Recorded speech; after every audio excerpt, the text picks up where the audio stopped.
नमस्कार, मी शीतल गाणार. पुन्हा एकदा तुमच्या समोर आग्रही मत मांडायला आले. तुम्ही त्याला अग्रेसिव्ह म्हणू शकता. 4-5 दिवसांपूर्वी कल्याणच्या एका बुवांचा एक व्हिडिओ व्हायरल झालाय. त्यांच्या पत्नीला त्यांनी जबरदस्त मारहाण केली आहे आणि हा व्हिडिओ व्हायरल झाल्यानंतर पुन्हा एकदा स्त्रियांच्या अन्यायाशी निगडीत किंवा स्त्रियांच्या शोषणाशी निगडीत अनेक पोस्ट आल्या, त्या व्हायरल झाल्या. त्या अनुषंगाने थोडंसं बोलायचंय. कुठपर्यंत आपण हे सगळं सहन करत बसणार आहोत? म्हणजे महात्मा फुलेंनी, आगरकरांनी, महर्षी कर्वेंनी आपल्याला जी शिकवण दिली ती फक्त पुस्तकांपुरतीच मर्यादित राहिली आहे का? आपण ती आत्मसात कधी करणार आहोत? ज्या वेळेला आपण स्त्री स्वातंत्र्याच्या गप्पा मारतोय, ज्या वेळेला आपण स्त्रियांच्या अभिव्यक्ती स्वातंत्र्याच्या गप्पा मारतोय, त्यावेळेला आपण मुळात स्वतः ते आत्मसात करतोय का? आता हे जे बाबा आहेत, हे जे बुवा आहेत, ते कीर्तनकार आहेत. म्हणजे लोकांना सांगे ब्रह्मज्ञान आणि स्वतः मात्र कोरडे पाषाण.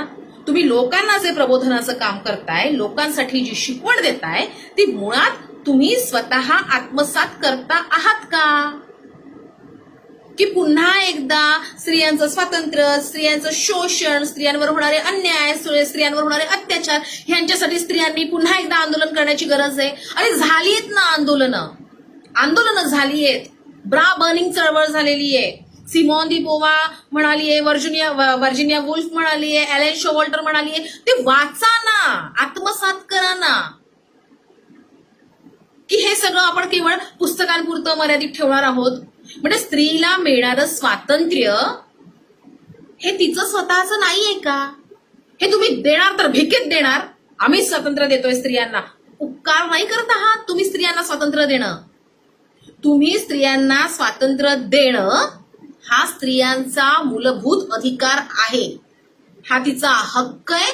हा तिला संविधानाने दिलेला हक्क आहे आणि हा तिने स्वतः जन्मतः मिळवलेला हक्क सुद्धा आहे. स्त्रियांना मिळालेलं जे दुय्यम स्थान आहे हे नैसर्गिक नाहीये, हे तिच्यावर लादलेलं आहे. स्त्रियांचं विचार स्वातंत्र्य असेल, स्त्रियांची अभिव्यक्ती असेल, स्त्रियांची निर्णय क्षमता असेल, हे दडपून टाकण्यासाठी तुम्ही आमच्यावर बंधन आणू शकत नाही. आणि पुन्हा एकदा मी मागच्या व्हिडिओमध्ये जो प्रश्न विचारला होता की हे सगळे दडपून टाकणारे प्रश्न आम्हाला पुन्हा एकदा नव्याने उभे करावे लागतील. स्त्रियांच्या सहनशीलतेची परीक्षा पाहू नका.